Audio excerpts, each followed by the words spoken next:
ಪ್ರಶ್ನೆ ಬಂದಾಗ ಯಾರನ್ನು ಬಿಟ್ಟಿಲ್ಲ, ಅಭಿಮಾನಿಗಳ ಮುಂದೆ ಧ್ರುವಂತ್ ಅಬ್ಬರ. ಬಿಗ್ ಬಾಸ್ ಫಿನಾಲಿಗೆ ಕೆಲವೇ ದಿನಗಳು ಇವೆ. ಬಿಗ್ ಬಾಸ್ ಮನೆಯಲ್ಲಿ ಈಗಾಗಲೇ ಸಂಭ್ರಮ ಶುರುವಾಗಿದೆ. ಮಿಡ್ ವೀಕ್ ಎಲಿಮಿನೇಷನ್ ಕೂಡ ಇದೆ. ಇದರ ಜೊತೆಗೆ ಇದೀಗ ಅಭಿಮಾನಿಗಳೇ ಮನೆಗೆ ಎಂಟ್ರಿ ಕೊಟ್ಟಿದ್ದಾರೆ. ಸ್ಪರ್ಧಿಗಳು ತಮ್ಮ ಮೆಚ್ಚಿನ ಫ್ಯಾನ್ಸ್ ಮುಂದೆ ಓಟ್ಗೆ ಮನವಿ ಮಾಡಿದ್ದಾರೆ. ಅದರಲ್ಲೂ ತಮ್ಮ ಗತ್ತು ತಾಕತ್ತು ಬಗ್ಗೆ ವ್ಯಕ್ತಪಡಿಸಿದ್ದಾರೆ. ಬಿಗ್ ಬಾಸ್ ಮನೆಯಲ್ಲಿ ಈಗ ಸಂಭ್ರಮ ಶುರುವಾಗಿದೆ. ಹೊಸ ಪ್ರೋಮೋ ಔಟ್ ಆಗಿದೆ. ಅಭಿಮಾನಿಗಳ ಕೈಯಲ್ಲೇ ಸೋಲು ಗೆಲುವಿನ ನಿರ್ಧಾರ ಇದೆ ಎಂದು ಬಿಗ್ ಬಾಸ್ ಹೇಳಿದ್ದಾರೆ. ಕಾವ್ಯ ಅವರು ಫ್ಯಾನ್ಸ್ ಬಂದಾಗ ಖುಷಿ ಆಗ್ತದೆ ಎಂದು ಹೇಳಿದ್ದಾರೆ. ನನ್ನ ವ್ಯಕ್ತಿತ್ವದ ಮೇಲೆ ಪ್ರಶ್ನೆ ಬಂದಾಗ ಯಾರೇ ಆಗಿರಲಿ ಅಷ್ಟು ಜನರನ್ನು ನಾನು ಮಟ್ಟ ಹಾಕಿದ್ದೀನಿ ಎಂದಿದ್ದಾರೆ ಧ್ರುವಂತ್. ಇನ್ನು ಧನುಷ್ ಅವರು ಇಷ್ಟು ಕಷ್ಟಪಟ್ಟಿದ್ದೀನಿ ಅಷ್ಟು ಕಷ್ಟಪಟ್ಟಿದ್ದೀನಿ ಅಂತ ಹೇಳಲ್ಲ. ಒಬ್ಬರು ಬೆಳಿಬೇಕು ಅಂದ್ರೆ ಅವರೇ ಕಷ್ಟಪಡಬೇಕು.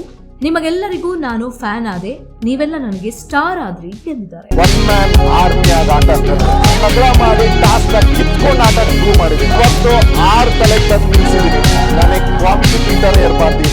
ಇನ್ನು ಕಾಮೆಂಟ್ ನಲ್ಲಿ ಗಿಲ್ಲಿ ಪ್ರೋಮೋ ಎಲ್ಲಿ ಅಂತ ಮಾಡ್ತಿದ್ದಾರೆ ಫ್ಯಾನ್ಸ್. ಆದಷ್ಟು ಬೇಗ ಗಿಲ್ಲಿ ಪ್ರೋಮೋ ಹಾಕಿ ಅಂತ ರಿಕ್ವೆಸ್ಟ್ ಮಾಡ್ತಿದ್ದಾರೆ. ಒಟ್ಟಾರೆಯಾಗಿ ಈ ಮಿಡ್ ವೀಕ್ ಅಲ್ಲಿ ಯಾರು ಹೋಗ್ತಾರೆ ಅನ್ನೋ ಕುತೂಹಲ ವೀಕ್ಷಕರಲ್ಲಿದೆ.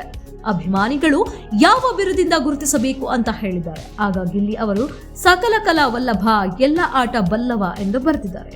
ಇನ್ನು ಧ್ರುವಂತ್ ಅವರು ಡ್ಯಾಶಿಂಗ್ ಧ್ರುವಂತ್ ಅಂತ ಬರೆದಿದ್ದಾರೆ. ಆಗ ಅಶ್ವಿನಿ ಅವರು ಸೀಕ್ರೆಟ್ ರೂಮ್ ಹೀರೋ ಅಂತ ಸಲಹೆ ಕೊಟ್ಟರು. ಆಗ ರಕ್ಷಿತಾ ಎದ್ದವರು ಧನುಷ್ ಅವರ ಬಳಿ ಸೀಕ್ರೆಟ್ ರೂಮ್ 0 ಎಂದಿದ್ದಾರೆ. ಆಗ ಧನುಷ್ ಅವರು ಟಾರ್ಗೆಟ್ ಮಾಡ್ತಾರೆ ಅನ್ನಿಸಿದಾಗ ದೊಡ್ಡ ಘರ್ಜನೆಯೊಂದಿಗೆ ಬಂದಿದ್ದೀನಿ ಎಂದರು. ಅಶ್ವಿನಿ ಅವರು ಛಲಗಾರ್ತಿ ಅಶ್ವಿನಿ ಎಂದು ಕೊಡುಗೆ ಅನೇಕ ಟೈಟಲ್ ಕೊಡ್ತಾ ಇರ್ತಾರೆ. ಅದು ಯಾವುದೋ ತೆಗೆದುಕೊಳ್ಳದೆ ನಮ್ಮ ಒಳಗೆ ಒಂದು ಫೈರ್ ಇದೆ. ನಾವು ಏನಾದರೂ ಒಂದು ಮಾಡಲು ಸಾಧ್ಯ. ನಾನು ಬಿಗ್ ಬಾಸ್ ಬ್ರ್ಯಾಂಡ್ ಸೀಸನ್ 12 ಎಂದು ಅಶ್ವಿನಿ ಹೇಳಿದ್ದಾರೆ. ಮಾಡಿ ಟಾಸ್ಕ್ ಕಿತ್ಕೊಂಡು ಆಟ ಶುರು ಮಾಡಿದೆ.